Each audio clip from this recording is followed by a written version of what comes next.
What's up, TikTok? We back at it again for a new video.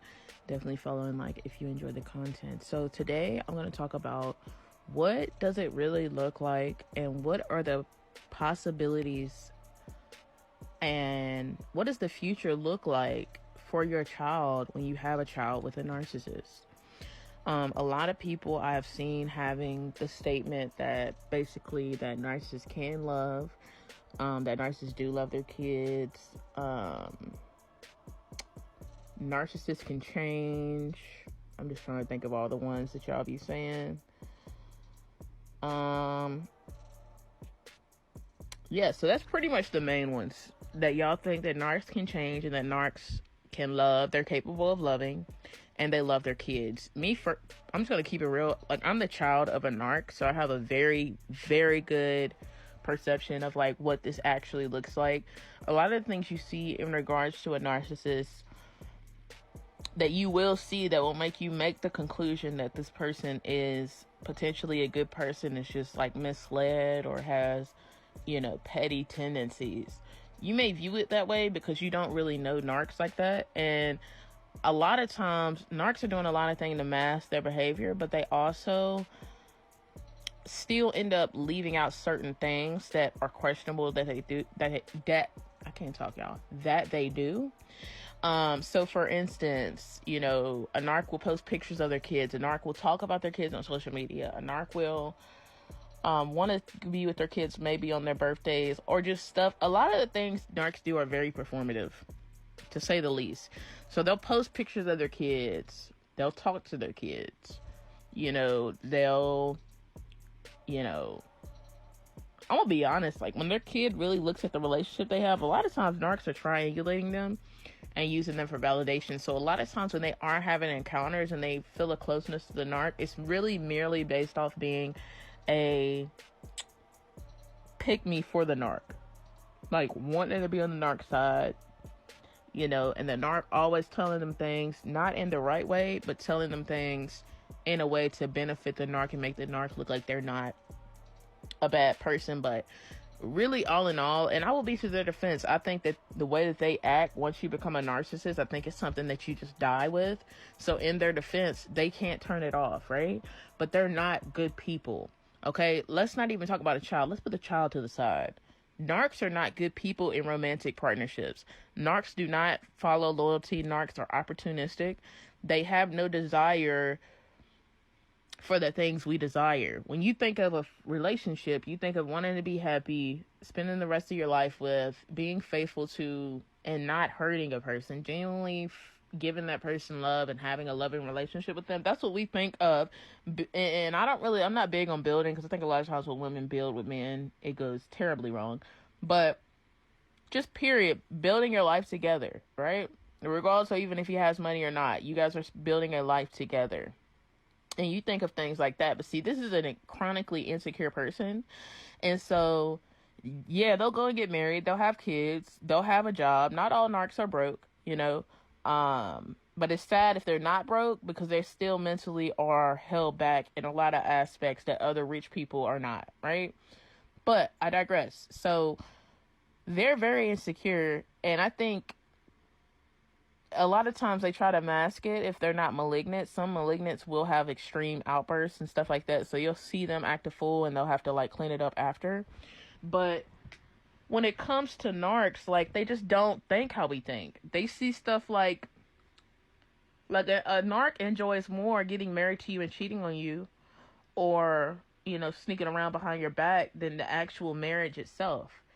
A narc values triangulating, tearing down, and manipulating, having complete mind control over their children, than actually building them up to be a good person, building them up in their strengths, really dedicating, time to being a good person to this child, so this child can have the chance to want to grow up and be a good person to somebody else.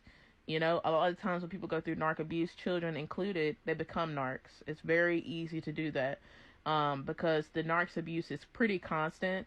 And I think when a person abuses you, something to keep in mind, like when a person abuses you, and then they change their behavior up, which I know now that narcs really don't change their behavior, they're just masking. But when they switch it up, it makes you even more nervous because you're just waiting for them to go back to being abusive. You know what I'm saying? Just by nature. And so this is why you have a lot of kids and people that date narcs. They switch to just trying to do everything the narc tells them to do so that they don't have to go through, they have to go through the least amount of torture possible, right? And also, you know, so like I said, they're very insecure. They are going to have chaos going. They have to cause confusion, period. That's just a part of their life. Like, people don't take that serious, and they be mad when they get caught up in some shit. But if you're with a narc, you're going to get caught up in stuff regardless. You can be an unproblematic person. A narc will still have you in some bullshit. So, and the same thing goes for narcs. Like, a narc will have their children around people that don't like them, you know, and they don't really care. If that person has a benefit to them, they will still put their needs and their benefits over the safety of a child. Having a child with a narc is very unsafe. It is very, I'm going to be honest, I'm the child of a narc telling you this. It is very traumatizing. It is very bad because the best thing to describe a narc as is really a bully. So you got a bully that's seen you your whole life, knows all of your business, knows all of your deep fears and stuff that really bothers you. And a narc will use that to tear you down just like you're someone in the street, you know, because they want to break you down so that, yeah, so they have full control, you know. And I think a lot of times people think that we, like regular people, view children as innocent. So you don't want to manipulate them or, you know, cause emotional trauma and stuff like that to them because they're in very fragile moments, and they're very vulnerable. Children are extremely vulnerable and extremely innocent. This is why I don't have respect for narcs, and that's why I don't give them no slack, because they are so low down and dirty. They do go up against kids. They will go, knowing that the bar is not the same between them and a child. They will bully children to get validation. They will bully children. They'll try to tear their own kids down. And you know what? I'm going to be honest. A narc has to do that. And they also have to make sure that that child thinks that their other parent don't care about them. And they are not a good person. And they're fake. Just everything the narc is, they have to portray that on the other parent. And if the child is not, you know, really susceptible to the lies of that, because they're seeing, like, the narc can say one thing, but if that other parent is loving on that child and showing them, the child's going to know that that parent loved them regardless of what the narc is saying. But a narc really has to make you look bad, like, to be honest, and it's really because of how bad they are. And I think it is sad because really the only child that is going to have a okay, you're still gonna get abused, but you may get abused less, is a child that's a liar. So a child that knows that this person is lying a lot of times and goes along with it, those children will likely be treated better than the children that live in truth, even though the narc also wants them to live in truth, because say somebody does something to the narc that is wrong, right?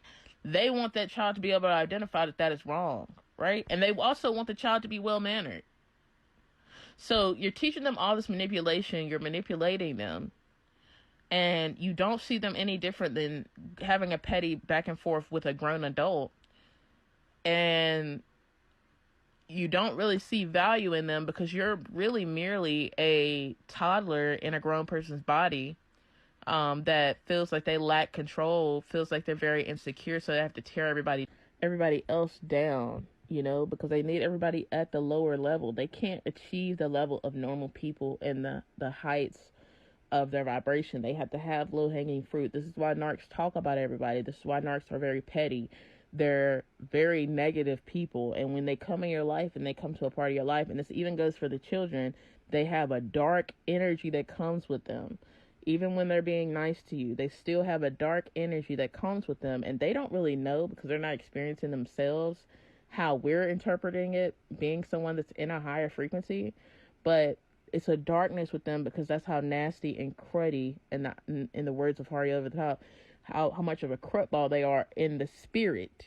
Okay, this is why they're able to abuse children. This is why there is really not many kids. I've never actually heard of a child being the child of a narc and was not chronically abused in some way, even if it wasn't physical, it was emotional and all of that. And I need you to understand, when a person is trying to abuse your mind and stress you out, that is a form of a person trying to kill you. Okay, stress is the number one leading cause of death.